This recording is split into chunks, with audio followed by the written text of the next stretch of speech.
Hey, what's up, guys? Today, I have to be real with you. If you're the LAPD, I'm side-eyeing you hard right now. And it's not just me, the entire internet is suspicious. The latest updates in the David and Celeste case are beyond shocking. This doesn't feel like a serious police briefing. It reeks of PR spin. And guess who the spin seems to protect? David. The first thing that blew my mind. Why is the LAPD giving exclusives to People magazine instead of outlets like the LA Times or New York Times?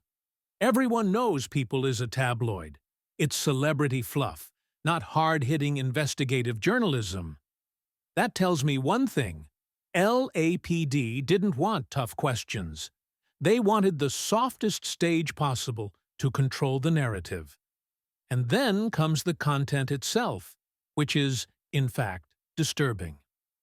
LAPD said, "We haven't determined the cause or manner of death.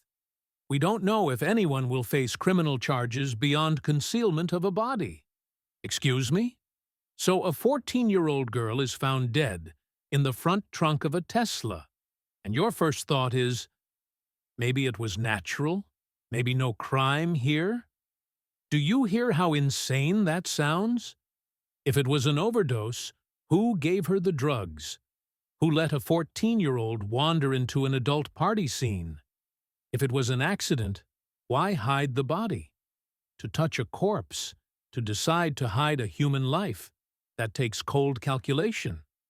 That's not panic. That's a cover-up. But here's what's even worse. David, the man neighbors say Celeste lived with, the man who owns the Tesla where her body was found, isn't even being treated as a suspect. Police have gone out of their way to say David is not under investigation. When all the evidence points straight to him, why are the LAPD dodging like this? And that's the key. David isn't alone. He has a whole team, a manager, friends, people who profit from his image. David is a cash cow, plain and simple. And when an artist is making serious money, there's always a circle willing to do anything to keep that flow going. His manager, Josh Marshall, has already been dragged by TikTok detectives. Some claim he appeared in shady clips, others push back. But one thing is clear. The public no longer trusts Team David. What infuriates me most is the double standard. When it comes to David, the police stay silent. But when it comes to Celeste, suddenly they're loud and open, talking about how she ran away from home, how she had fake IDs, how she went to parties. They're painting her as a reckless teenager who brought danger on herself. This is a classic tactic. Blame the victim. And it's not new. We saw it with Diddy. We saw it with Epstein. We've seen it in countless other cases. The powerful get protected. The victims get smeared.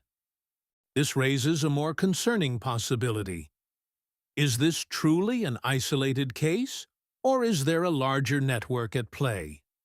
The way LAPD dodges questions, the way they protect David, the fact that they chose People magazine instead of a major investigative outlet. It all feels like part of a much bigger cover-up. Trafficking? A PR shield to protect someone's reputation? I can't say for sure, but it's a possibility we can't ignore. Honestly, the more I hear from LAPD, the more they sound like David's personal defense fund. They're building him an alibi. No one knew Celeste was only 14. She had multiple fake IDs, and everyone thought she was older. That doesn't sound like a police statement. It sounds like a defense attorney's argument. And when the police start acting like free lawyers for a TikTok singer, you have to ask, why? Who's really behind this? Celeste's death isn't simple. It's messy, it's dark, and it exposes a terrifying truth. Teenage victims are so easily framed as responsible for their own mistakes, while the powerful are shielded.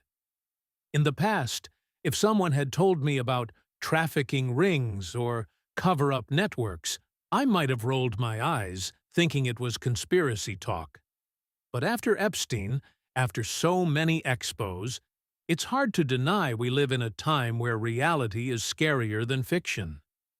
The bigger questions now are, who should truly be held accountable?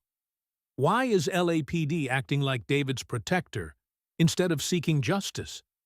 And most of all, how did a 14-year-old girl end up in such a horrific tragedy, only to be reframed by the media as a personal mistake? I don't have the answers. What I do have is outrage, confusion, and fear that this case will be buried under tabloid headlines and cheap excuses. That's why I'm sharing this with you. So, what do you think? Is LAPD hiding the truth? Is David just a pawn in a much bigger network?